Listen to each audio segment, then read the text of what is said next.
Oh, it's buffering. Oh, good.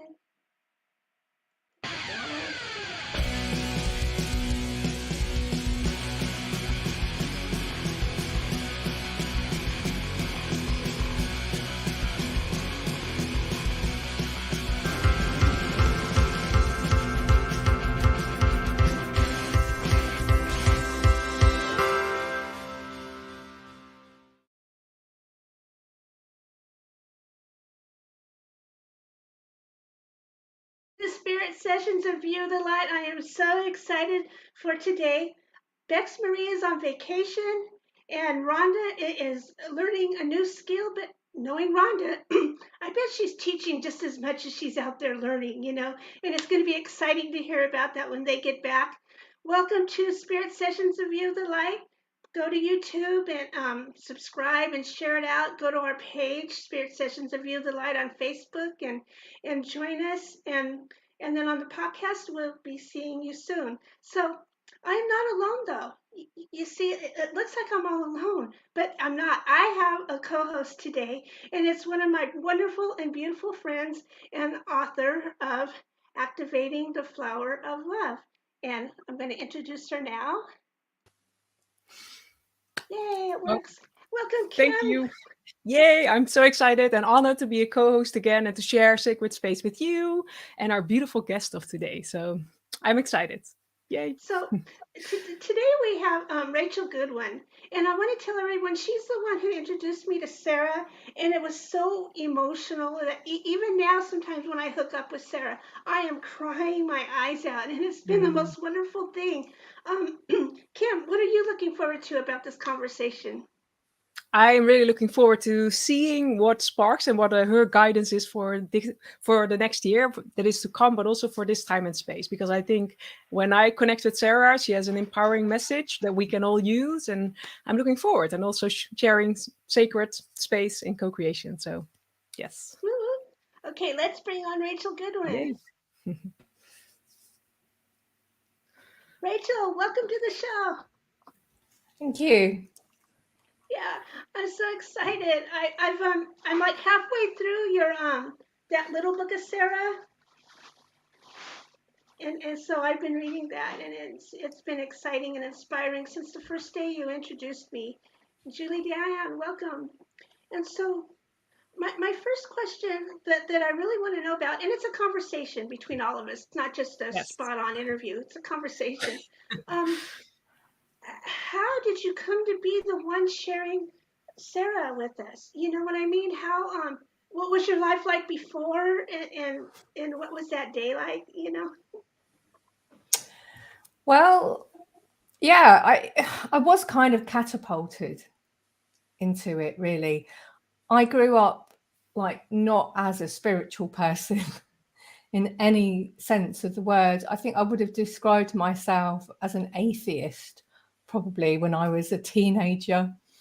And it all started for me when my mum died. I was 23 and 26, and she died of cervical cancer, and it was a misdiagnosed case. There was quite a lot of them in our part of the UK at the time where they just weren't looking at the smear tests properly, and they didn't pick up when people were sick, and then they didn't get their treatment. So I was just finishing the last part of my training as a psychiatric nurse. And she never got to come to my graduation because she passed the same month, and it completely broke my heart. And in that kind of breaking apart of me, I opened up to spirit. Yeah. So it was a very sad time, very tragic, and also the start of something incredible, because I had had many spiritual experiences when I was a child, but no one around me could speak to it or acknowledge it. And, I used to get quite scared when I was a kid. So having this experience of my mum passing, and then I could still feel her around. Like I knew she was there, and I didn't believe in that stuff, you know, but I was directly experiencing it. So I started working with the Tibetan book of Living and Dying. I think might be called that, but I think people will know what I mean. And I did all these rites for my mum, and it was actually her book. She had got really interested in this stuff maybe 2 years before she died. And it like wasn't how I was brought up at all. But I did all these rites for her, and I could feel they were working. I was like, oh my God, this is really happening. And that just started me on a path. And I learned healing. I just found that I could just do it. And I was like, okay, but I live in the UK. I don't know if it's the same in the US. Like you can't do anything in the UK without insurance, which means you need qualifications. So I went and trained, which is good because you really need to know how to protect yourself and your clients and everything. And then a couple of years after that, I got just prompted over and over again, learn to channel. And it was not how I saw myself. I mean, really, I'm quite an analytical person, like left to myself. But you know, it took a couple of years before I tried a mediumship circle, didn't work for me. It wasn't it just wasn't where I was. And then I found someone who was teaching like channeling archangels and ascended masters and goddesses. And like, oh, this is me. This is fantastic. And I sat in that circle for a year.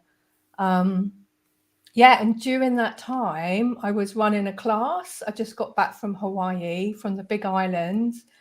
And I was running a class working with the place of Sanctuary. I think it's called Po'uhonua o Honau now. And I opened up to channel and Sarah came through. And I was like, who's this? What? You know? I mean, I was a real goddess person. I trained, and I still am, you know, I trained as a priestess of the goddess during this time. And like Mary Magdalene and Yeshua, you know, I was really connected to Mary Magdalene, Lady Nada, so strongly. So that was how she introduced herself to me. She said, I am Mary Magdalene's daughter. Yes. She knew that would be a way that I would feel like, okay, because I, you know, she didn't mean anything to me, like intellectually in my mind, but I recognized her energy. I recognized that she was this balance between the divine masculine, Yeshua, and Mary Magdalene, the divine feminine. I had connected with both of those energies before, and I could feel like the two there. And it was like, it was quite overwhelming actually, and a bit confusing to feel them both being held together in this kind of oneness thing. I was like, whoa, you know. And then so that was 2006, and then my life since then has been trying to work out what it's all about since then, to be honest. Yeah, beautiful. I think it's beautiful as you shared like your story, how it almost feels like your mom, when she passed away, she created this sacred nurturing space. And just because when you shared, I felt the heart expanding, and then it activated this journey for you. And I think for a lot of us, like we have these pivotal moments in our lives where we experience this deep grief, but then something opens up within us when we are able to deepen into that. And I think it's beautiful as you share that on your journey, how things unfolded, and that you could feel the template of Jeshua and Mary Magdalene coming together, and then Sarah in that. Because I think a lot of people, when they're not so tuned in also to the different stories, they don't really know who Sarah is, because there's a lot of stories about Mary Magdalene and Jeshua and well, a lot of other beautiful ascended masters and teachers. But I don't know if you maybe also people tuning in, you can share a little bit more about Sarah, what you discovered in your journey, in the moment the connection came in, and the energy, but also the physicality for people tuning in to understand, like, who is Sarah and what does she represent and how did it unfold for you? Yeah. Yeah, and that's it, you know. So how many years later are we now? 2006 from 2023. I'm not very good at maths, but I don't know. Almost 17 or so. Thank you. Thank A you. lot of years later. Yes. Yeah. And it has been an amazing journey. And I have written 2 books. The first one is a little one. It's Sarah's Little Book of Healing. And then the second one, I tried to put in everything that I'd come across about Sarah, either through me channeling, or through what other people have told me, because she is an emerging mythology for our time, and she's rising up from the collective unconscious, and it's a very, very deep process. And this year is very special for her, as I mentioned sort of in my topic about like talking about what we're talking about today. But like if I was going to say anything about Sarah, it is about this balance between polarity. And, you know, that story I told about, you know, it was like the most heartbreaking point of my life so far that opened me up to spirit. That is kind of very Sarah. Because that is the world we're living in. We're living between these two polarities of light and dark, male and female, heaven and earth, sky. You know, it is kind of what is so special about living on the earth. And very few of us actually know how to navigate that in fullness so that we can hold both things. And just calling on Sarah, just bringing her in, her presence starts to facilitate and support you in holding that space. I mean, so I trained as a psychiatric nurse, and through that I went into a very kind of psychotherapy side of psychiatric nursing, where you really, really work very deeply with your wounds and with your trauma. And I've worked with some amazing therapists.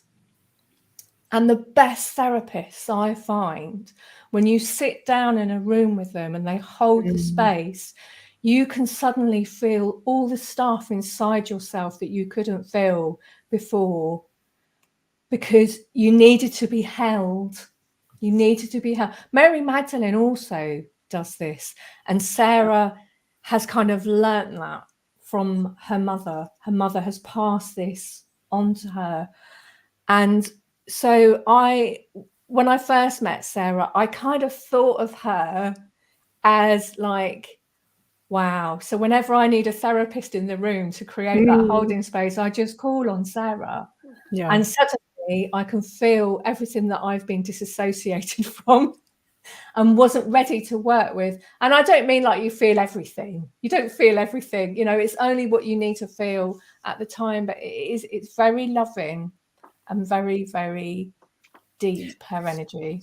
But I also think the earth is ready now. It's like for us to move forward as a collective, we need to allow our feelings to be there. We need to be able to see every part of us, but for that we need love. And I think for me as well, when I tune in to Sarah, it is this unconditional love space that she will hold for us so that we can deepen into ourselves. So I think that's beautiful. But it is in, and I think it's interesting as I hear your story as well, like the nursing part and then this part opening up, you are also balancing then the rational mind and the heart and really embodying that part of like showing the way in that. And I think that's the most powerful way to share teachings. And I think also in that way, the ascended masters find you because you're ready to share from this embodied space and you understand the mind and the balancing of the heart. And so that's beautiful. Exactly. That's been my experience, is that, you know, little bit by little bit, she has shown me her way and I've embodied it. and it like might take me 2 or 3 years to live something that I can then explain in 5 minutes. Yes. And that other people can get then like that, because you know, through all these years the vibration on the earth has been really going up. And it, you know, it sometimes when you look around you sort of think, has it really? but energetically, you know, I'm really sensitive to energy, and I read landscape energies, I read like the energy of the earth. It's so much higher than it was like when I was born in 1970. There's a phenomenal difference, and I really focus on that because, you know, I'm very aware of what's going on in the world and the climate catastrophes that are going on and the state of the sea. And, you know, I love dolphins and whales, and there's so much stuff that is heartbreaking out there. And it really makes like the work that I'm doing that much more special to me, because Sarah is an ascended master for the new earth. She's come here to teach us and walk by our sides as we learn how to come into mastery ourselves. But yeah, I mean, going back to like what we were saying, where we are now, right now, it is about integration. It is about not being split off from our own wounding, because then we are acting it out basically in the world, whether we mean to or not. You kind of can't help it. If your wounding and your trauma is unconscious, whether it's ancestral, past lives, from this life, from another planet, you know, whatever it's coming from. And so we're coming into this time, which is really, it is a beautiful time, but it's very challenging as well. But that's the only way I believe we can also move forward. It is when we can fully say yes to every part of us, we can elevate. And it's inviting us to do things different than we have done it for many years and for many eons sometimes. And like the old paradigm way showed us to push things away and to not feel and to be strong and to be tough. But it's not moving us forward. So now, indeed, it can feel intense, but that is the transformation, because now we suddenly feel things. Because as we anchor, and I know you do as well, as we anchor our wisdom, our magic, it is inviting us to feel that in every cell of our body as we go through our chakra systems, like example. It's also like if you go to the lower chakras, when you anchor it, that's the moment we get to feel. We get to experience, but then you get to hold a very different vibration. So I think that's beautiful. And I think also that's why Sarah is moving forward. Yeah. But I'm also interested, I don't know if that's already a question, like the blue rose lineage, what that represents and how that is aligned to this time. Yeah. So since last year, it appeared, the blue rose energy appeared a few years ago. So where I live in Denmark, so you can probably hear that I'm British, but I married a Danish guy. And we have a son, Benji, who's 10 now. And he has special needs. He has autism and ADHD and is a complete like star child. And that's been another whole like amazing journey, like again full of challenges and tragedy, and then amazing gifts and so on and so forth. But yeah, where we live, it's a town called Roskilde, and it's 20 kilometers outside Copenhagen, and it is full of sacred springs. Really? Yeah. Wow. And like ley lines, and you know, it is just like a really incredible like place to live, like energetically. Again, the universe calling you there for a reason. Yeah, and that's what, for a number of years I was praying, Mother Earth, Gaia, show me somewhere to live that is, you know, a sacred place, a power place, because that is sort of like, it's what I love, but it's also my work. And Sarah has been showing me this for some years as well, like how to work with these energies. And it was really what what I would call like one of my deepest heart's desires. I was really, really longing for it. Yeah. And and then when I discovered Roskilde, and my husband, he works at a university. He works at Roskilde University. And we came to, but he actually lived in Copenhagen, and we came to visit Roskilde. And he made, and because he said, oh yeah, there are some springs then, I was like, I want to go, I want to go, I want to go and see these sacred springs. And we got here, and like, no one goes to see these sacred springs. It's just like, I was just like, wow, these energies are amazing. Where is everybody? You know, because I'm like used to going to Glastonbury and places like that where it's, but it is very much an emerging energy system here in Roskilde. And I feel like Scandinavia has, and other people have confirmed this when I've said it to them, like Danish people that I know, that the energies here are really starting to rise up now. Like it has this quite big role in what is going on in the new earth. But I'm sorry, I'm taking a really long time to answer your question. But so I live in a place where there's an emerging ascension grid, basically.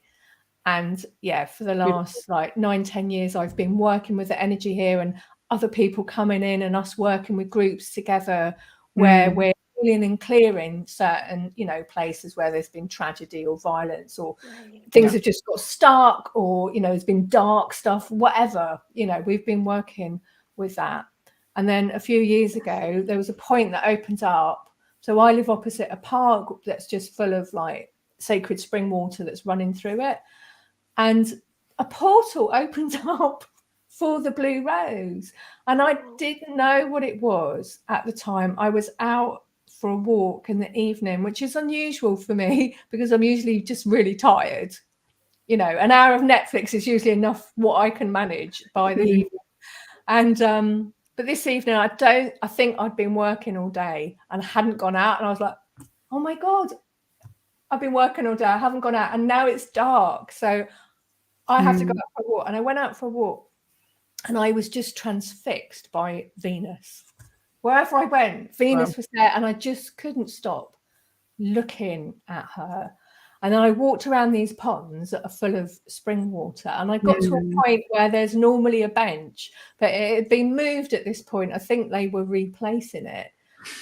And it's an old part, and they've got all these like old stones that are sort of laid like cobblestones in for the path, and also like underneath this where this bench should have been, there's all these cobblestones, and I was standing on these cobblestones. And you might know that stones are really good for anchoring energies. They like hold like the program for it. And I was standing on these stones looking up at Venus, and then this energy just started pouring through me, and I went into trance basically, because I'm a channel, going into trance is it's second nature to me. It's staying conscious. It's really the challenge for me, And so I'm looking at Venus, and all this energy is coming through, and I was like, oh my God, I don't know this. It was incredible. It was such a beautiful experience. And then as time went on, and then I went home, might have mentioned it to my husband. I don't know. I might have just sat down and watched an hour of Netflix, because it's a bit hard to say, oh yeah, I was over the road and I looked at Venus anyway. But I realized that had opened up a portal there. It took me some time, but every time I went past, I was like, oh, something there. And then because I think that was probably I don't think that's happened to me before. I don't think I normally go around with portals opening up permanently like that. And but then they put the bench back, and then I could go and sit over there, but I still didn't know what it was. And then I think I might have been researching, because I do a podcast sometimes. Maybe I do 3 or 4 a year now, but I interviewed a lovely lady called Mary Tobin. And she has a website called bluerosehealing.com, and she's got a channeling on there about the blue rose. And when I read it, I could feel the same energy as what was going on over the road. And I was like, oh, it's the blue rose, you know. Wow. And then nothing happened for another couple of years because COVID happened. And also I've been busy with my Sarah work, you know. She has kept me really, really busy. And then at the end of the last year, I just got obsessed with going and sitting over the road and sitting on this portal, basically. It was like, you know, like some people when they're pregnant, they just have to eat lemon ice cream or so. It was like that. I just had to keep going and sitting over there. And then it finally dawned on me that they wanted me to work with it and then to teach a class on it, which is what I've been doing. So that's sort of been my life, like the whole of this year and the last half of last year has just been. And I find when I work with energies, it is just for a really long time, it's just the energy, it's just the energy, it's just the energy. And that's them like working on like my, you know, body, bringing it all in.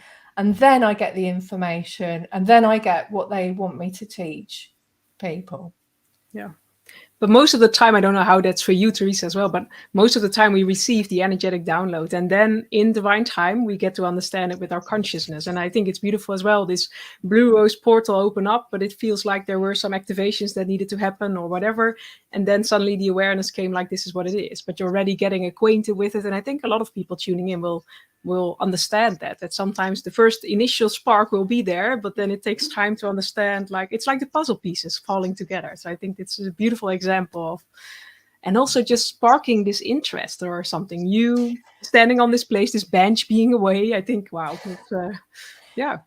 And that's it. Yeah, so I feel I have a sort of a couple of what you could say that are main roles in this particular lifetime on the earth, and one is to make these connections on the earth. And I do feel that I have, so some people that I've met and a lot of people who have written to me over the years about Sarah feel they are soul aspects of Sarah.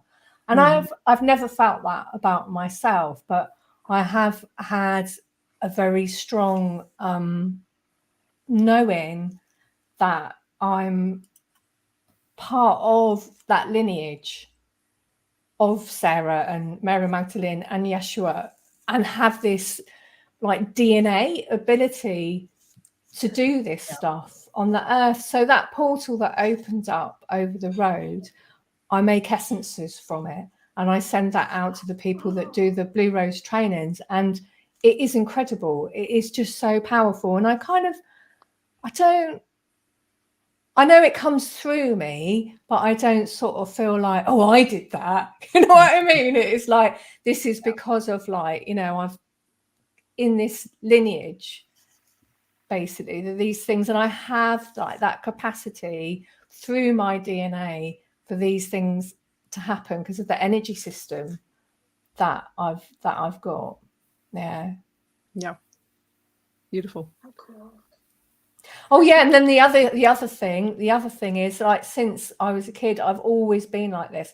As soon as I learn something, I just want to tell everybody about it. I'm just like, you know, I'm like a little kid even now. It's like I get so excited and I just want to tell everybody. And, you know, so Sarah and the Blue Rose, people don't know about them. So you need people like me. It doesn't mean that I'm the best Sarah person or I'm the best Blue Rose person. I mean, I don't want to sort of, you know, talk myself down because, you know, I do think I'm good at what I do with the teachings and sessions and everything. But, you know, you also need someone who just wants to spread, who just wants to spread the words, you know. And I love writing. I've got a few more books waiting to be written in me. Yeah, just got to find some time.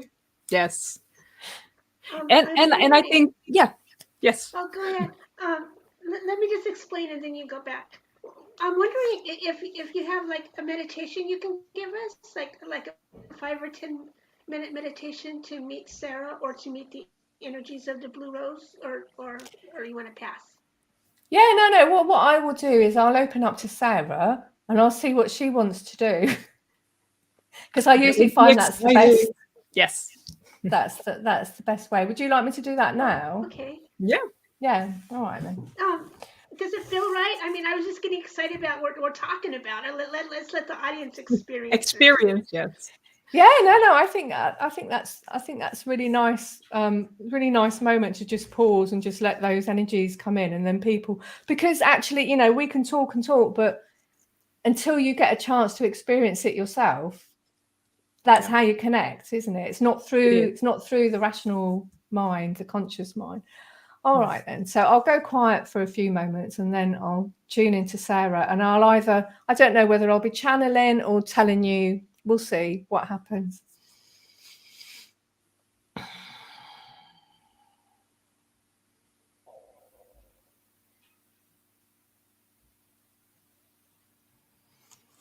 Blessings, blessings. I am Sarah.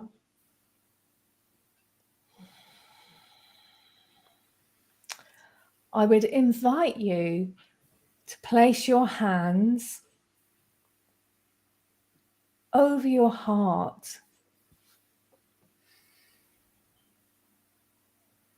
You could also just place your awareness there if this feels more comfortable for you. And just let yourself drop down a little bit into your body. Just feel yourself sinking down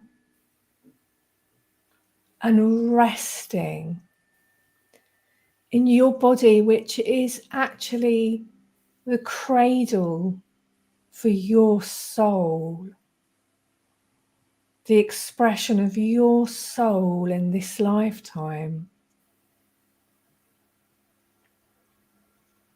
So many times one can be above one's body through the stress of the day or emotional challenges, past trauma. And it can be very restful to just sink down and allow all of yourself to be present. Breathing in to your heart center. Breathing in beautiful love, beautiful light.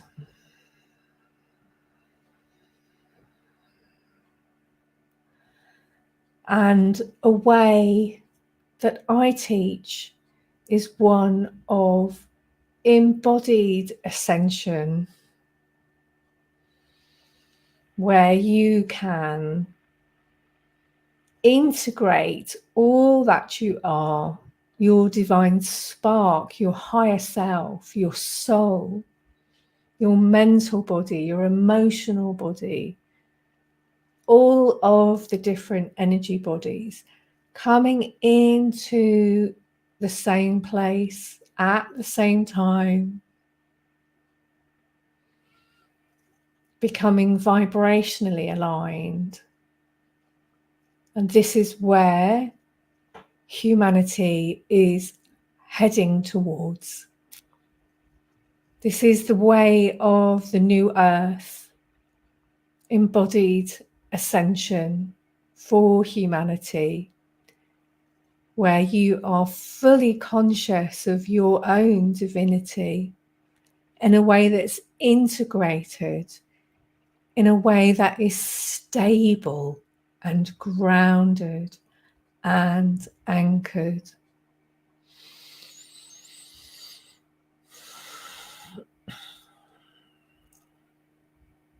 I am Sarah,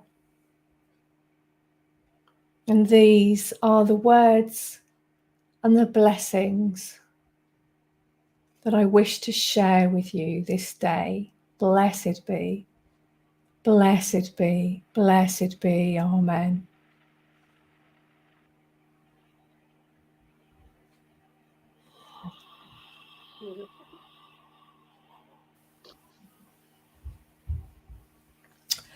So that is one of the sides of Sarah. This very, it is so almost like a crone energy, like a woman who's lived a long time and knows her shit, basically. Right on. And is really holding it all together and holds that love and holds that wisdom. But she also has this very strong, like what I call like the daughter archetype. She's like Katniss in the Hunger Games, or, you know, one of these young women that you see a lot more in films now, who's very strong, really holding their feminine and their masculine energies, and they're just really standing in their own power while still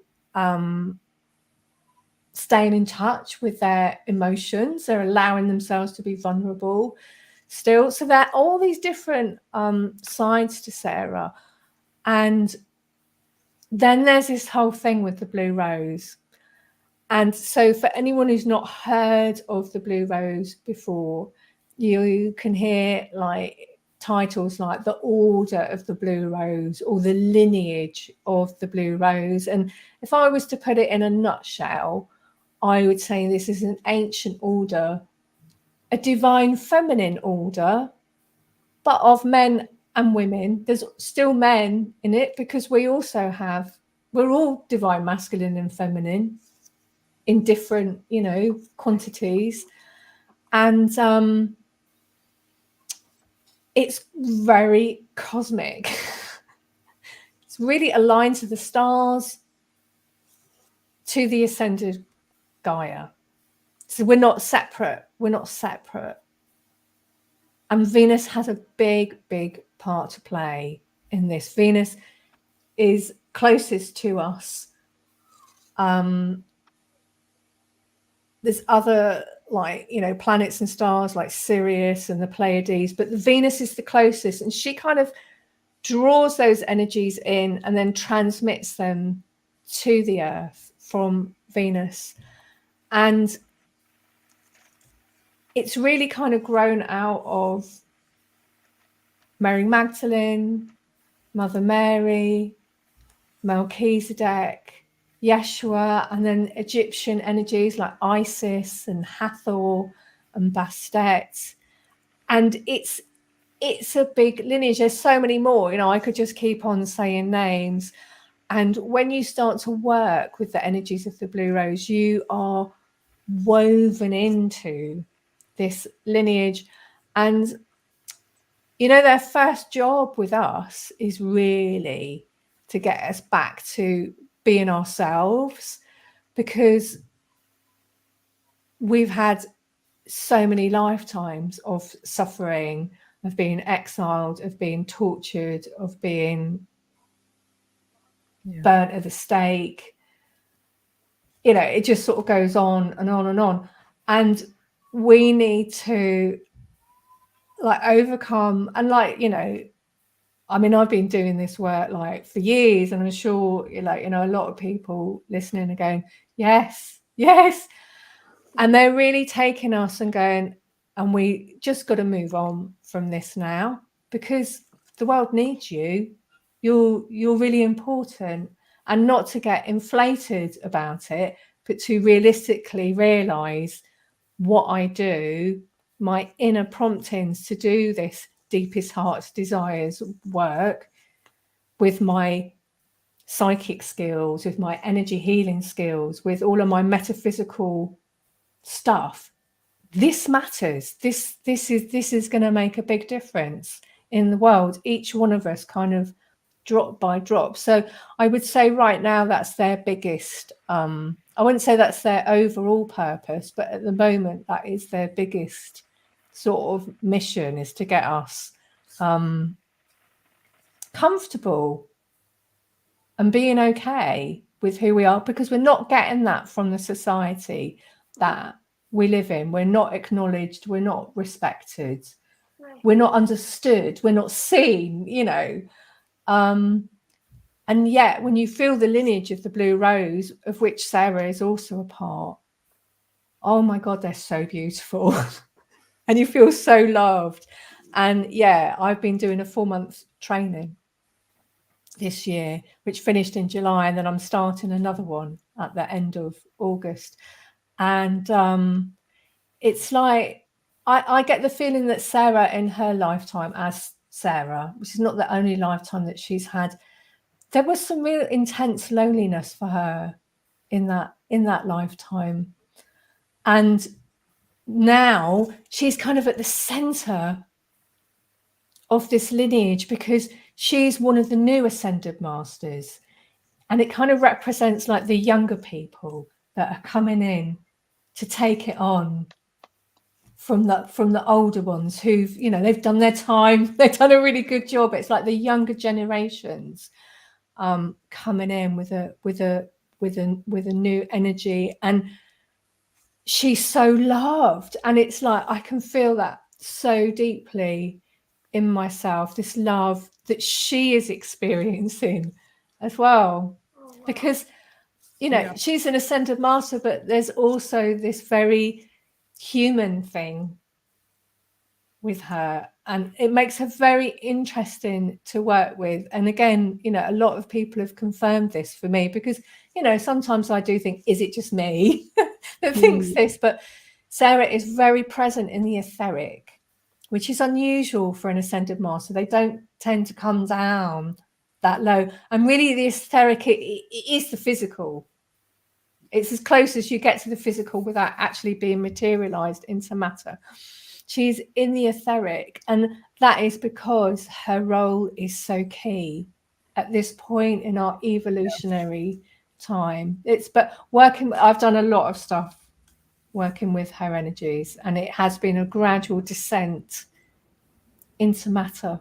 But she reminds us of both, like the reminder of our divine spark. And I think the embodied experience, and every one of us tuning into this, being reminded of the divinity in ourselves. And I think for me, when I tune into Sarah, when I read things about Sarah, she is the representation of that. And especially as you shared, like she's very tangible almost, like, but she shows us that she also went through the human experience and remembered her light and remembered her divine spark to be an example for others. And that's, I think, why she's also stepping forward so strongly in this time and space, because we are all being asked to remember our divinity. We are all being asked in our unique way to activate who we are, who we came here to be. And that is with love. So I love, as you shared, like, you felt held within this lineage of the blue rose. And when we feel held and when we feel seen, where we don't see the support in our 3D world, but we know we are divinely supported, we can open up, we can bloom, we can blossom. And then, so I think it's beautiful. So everyone tuning in and feel resonate, connect. And I think it's really time for us in our own unique way, because I think that's what I loved that you shared as well.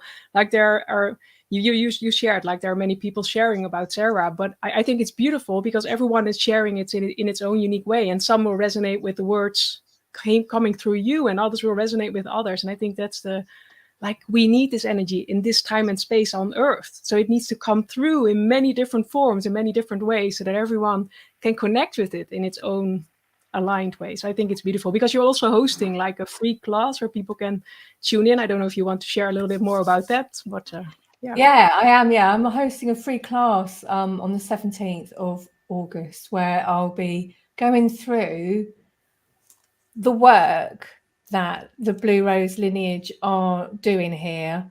And, you know, this is stuff that's come through to me. And, you know, like you said, there's other people teaching stuff on the Blue Rose. And yeah, we've all got our own like particular perspective.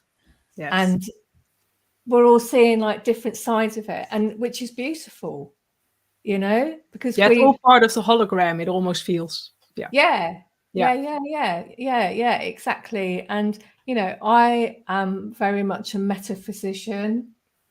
I really love finding magical tools to work with. And, you know, I experience everything as energy. And so that is a lot of the work that I teach, is how people can do that. I teach a system of the Blue Rose Oracle runes. I use vibrational essence. I teach people how to heal with the blue rose flame, and they get initiated into the blue rose flame.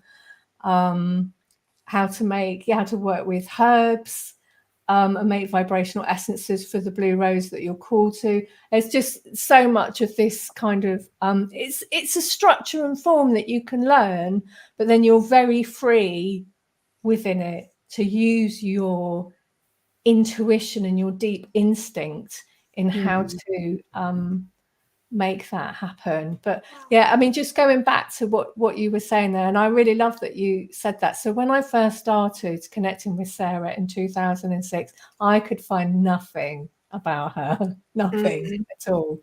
There was just like a channeling here and there, and I felt really alone. Yeah. And I got Cheryl Rose Hall to do a painting. I wrote up, could you do a painting about Sarah? There used to be a British magazine called Paradigm Shift that doesn't exist anymore, and she'd done this incredible like artwork on the front of it, and I just got compelled to write to her. I didn't know anything about her, and it's because I'd been looking at this picture and I was thinking, I wish that artist could do something like that for me about Sarah, because there's no pictures. And then I thought, oh, I could ask her. And so I did. And then she wrote back to me and she said, and because I sent her some of the channeling that I'd done about Sarah, where she's talking about, her energy of being very green and, the power of nature and of life force. And she wrote back to me and said, well, you probably didn't know this, but I'm really connected to Sarah. Oh, wow. Yes, you're already tuned in. She'd been working with her for quite some time, and I was just like, wow, what was it? Yeah, I know. That was just sort of the first of many synchronicities that have happened over the years, which is very good for my analytical, rational mind, because it kind of needs this. It sometimes needs the confirmation. Yes, I get it. Yeah.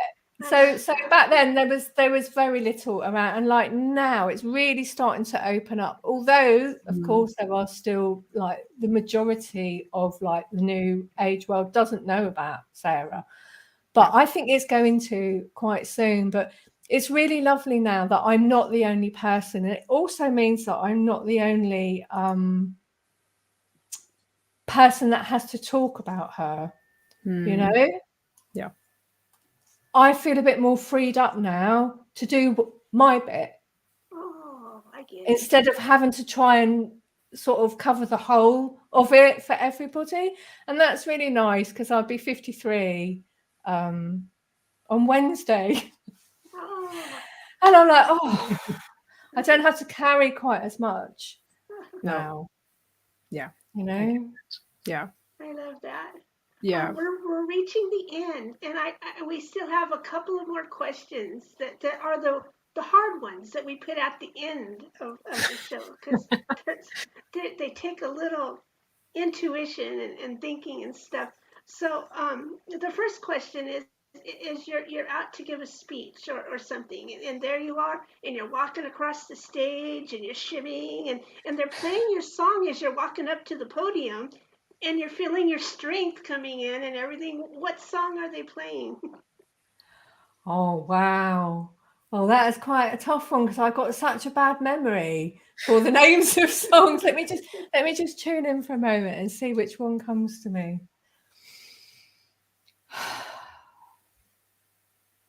Well, the one that's come in straight away, and this is one that I've been listening to on Spotify, and I can't remember the name of the person that sings it, but the words that I'm remembering, it says, I lay my head on the sweet, sweet earth. And it's just, it is this song, it's sort of like an empowering song, a healing song, and a lullaby all at the same time. And if you go on Spotify and put in I lay my head on the sweet, sweet earth, it will come up. I think it's called Sweet, Sweet Earth. And yeah, that would be it. That makes sense. I think so. We could look it up and drop it in. The next question is I'm splitting it in two. what are your favorite rocks to work with, and what are the most coolest rocks to work with when we're working with Sarah, for instance? Yeah. So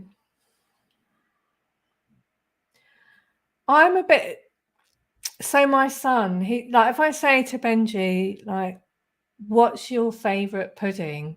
He'll say, oh, I can't say, Mum, because there's too many and they're all good. True. I'm a bit like that with crystals. It's true. I have to say at the moment, and this is so I'm going to be doing a Sarah retreat in Glastonbury next April. I haven't really started advertising it yet, but part of, as I've mentioned, big part of Sarah's work, which we haven't done that much on yet. It's about working with the divine spark. And I was looking through, it's very hard for me to buy crystals in Denmark now. I don't have the same access to the amount of crystals that I used to. And Etsy is a lifesaver because it's also very difficult for me to get things delivered here because of Danish customs and tax. But anyway, I won't go into that. I could do a whole podcast on that. But there's one that is Finnish. No, not Finnish. I said the wrong word there. It's from Greenland. And I think it's called, my memory is really, really bad. I think it's TUG, like Tugtalite, or it's not quite right, but it's a pinky white grey stone. And I'm working with that a lot at the moment. And that's for the divine spark. But with Sarah, I would say there's 3 flames we have with Sarah. There's a white flame of divinity, Sarah's violet flame, which is a lilac violet flame, and this green flame, this power of nature. So with the white flame, I tend to work with snow quartz. It's great. It's not expensive, it's very plentiful, really, really powerful. And that brings in her host of angels.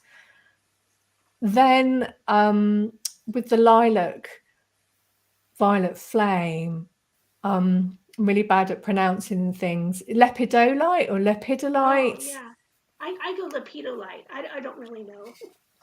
Yeah, and lilac amethyst, amazing. But also amethyst, fine.